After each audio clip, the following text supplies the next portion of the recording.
please tell everyone that whatever happens elsewhere, steam will still be at work here. We shall be glad to welcome all who want to see and travel behind real engines.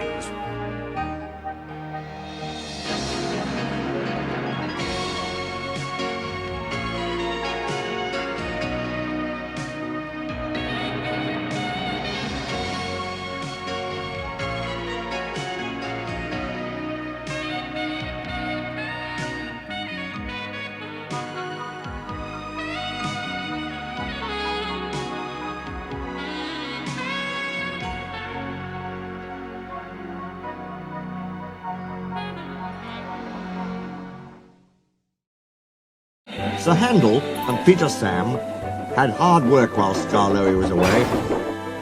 The owner bought a diesel named Rusty. One day, Gordon saw him shunting. "Our controllers don't understand our feelings," sympathized Gordon. "Now, if you were ill, you couldn't go, could you?" "Good idea," said Sir Handel. "I'll try it." "I don't feel well," he groaned next morning. There wasn't time to examine him then, so some of the trucks were coupled behind Peter Sam's coaches, and Rusty promised to follow with the rest. Peter Sam didn't mind the extra work. He left his coaches at the top station and trundled cheerfully through the woods. The trucks chattered behind him in an agitated way, but he paid no attention. It might have been better if he had. Slates come from quarries high up in the hills. They travel down in trucks on a steep railway called an incline. Empty trucks at the bottom are hitched to a rope. Loaded ones at the top are hitched to one another. By their weight, loaded trucks run down the incline, pulling up empty ones.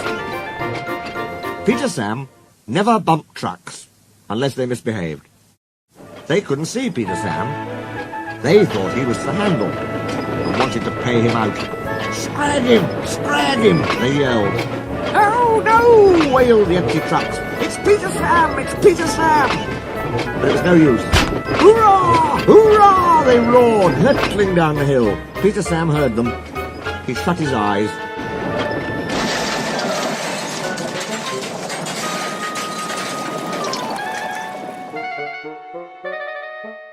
"Bleep, bleep," he spluttered. I was glad when he heard Rusty's answering toot. "Bust my buffers!" exclaimed Rusty. "What a mess!" "Never mind, Peter Sam. We'll get you out." He soon pulled him away from the water and the trucks. Peter Sam felt battered. His funnel was cracked and his boiler dented. But he was glad his driver and fireman were unhurt. He thanked Rusty and limped slowly home. "I'm sorry about your accident, Peter Sam," said Sir Handel. "I always stand well back. Trucks don't like me, you see. Why didn't you warn me?" "I didn't think." "You never do," said a stern voice. "You can start now, while you're doing Peter Sam's work as well as your own. That'll teach you to pretend you are ill." Sir Handel did start thinking. He thought about thin controllers, and he thought about Gordon. He wanted to give Gordon a piece of his mind.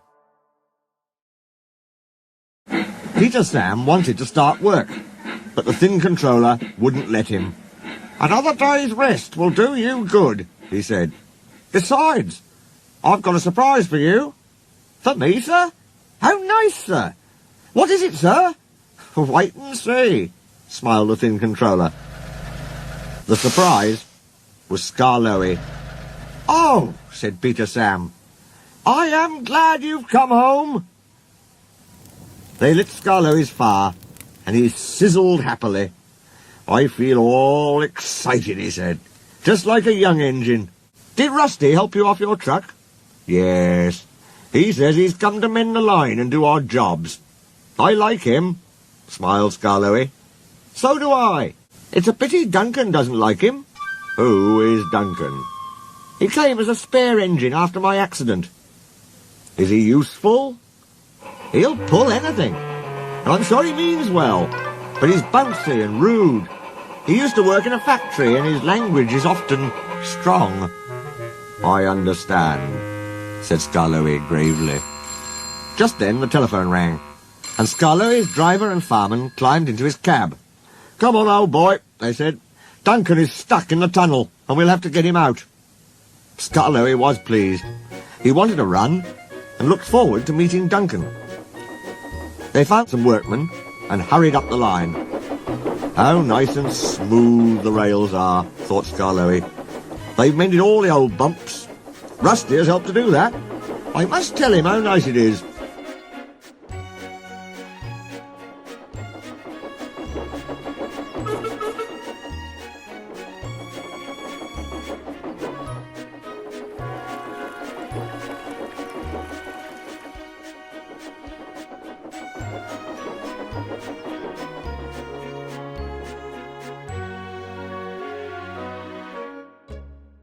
Duncan had stuck at the far end of the tunnel. His coaches were outside, and the passengers were helping the driver and fireman to dislodge some rocks wedged between the top of his cab and the tunnel roof. Duncan was cross. I have a plain, blunt engine, he kept saying. As speak as I find. Tunnels should be tunnels and not rabbit holes. This railway is no good at all. Don't be silly, snapped his driver. This tunnel is quite big enough for engines who don't want to rock and roll.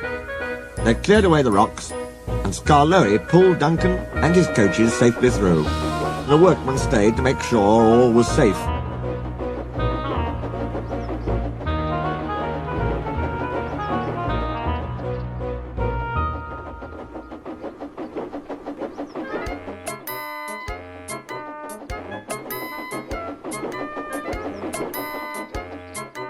Duncan grumbled all the way home, but Skarloey paid no attention. The Thing Controller was waiting for them.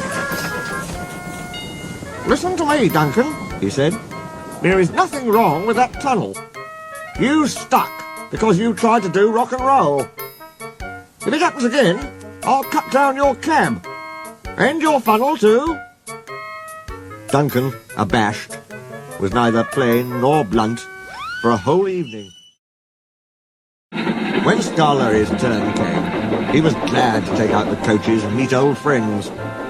He met Rusty up the line. You know, he said, if I couldn't see the old places, I'd think I was on a different railway. Rusty laughed. Well, we hoped you would. Mr. Hugh, our foreman, said, Rusty, Skarloey's coming home.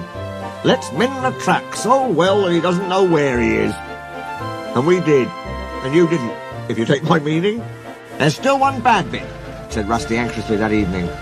It's just before the first station. We hadn't time.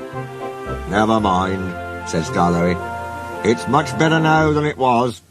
But I'm worried about Duncan. He will do rock and roll. I shouldn't like his passengers hurt. What's that about me? I'm a plain engine, and believe in plain speaking. Speak up and stop whispering in corners. Rusty told Duncan about the bad bit of line, and warned him to be careful. Ha! He grunted. I know my way about, thank you. I don't need smelly diesels to tell me what to do. Duncan snorted and banged about the yard, then clattered crossly to the station. James was there already. You're late, he snapped. I know, said Duncan. It's that smelly diesel's fault. He thinks he can teach me how to stay on the rails, and then goes off and leaves me to find my own coaches. You poor engine, sympathised James. I know all about diesels. One crept into our yard and ordered us about. I soon sent him packing. Duncan gazed at him admiringly. He didn't know that James was boastful, and sometimes didn't tell the truth. Send him packing! Send him packing! Snorted Duncan. He climbed the first hill furiously. Well done, boy, keep it up, encouraged his driver. They were soon near the first station. Duncan was pleased. Nothing's happened, he chortled. Silly old diesel, clever me. And he swaggered along, doing his rock and roll. Steady, boy. His driver tried to check him, but too late. Sleepers and ballast, he exclaimed. I'm off. And he was. I warned him, said Rusty crossly. Duncan, I said, you be careful on that bit of line. But all he did was to call me names. I'm ashamed of you, Rusty, said Starlowy severely. Think of the passengers. What are they going to do? Oh, said Rusty, we must help the passengers. And his engine roared into life. Oh dear, thought Duncan. Now everyone will know how silly I am. Presently, Mr. Hugh and Rusty brought sleepers and old rails. Mr. Hugh showed the passengers how to use them, and they soon levered Duncan back to the line. Duncan was extra careful all day.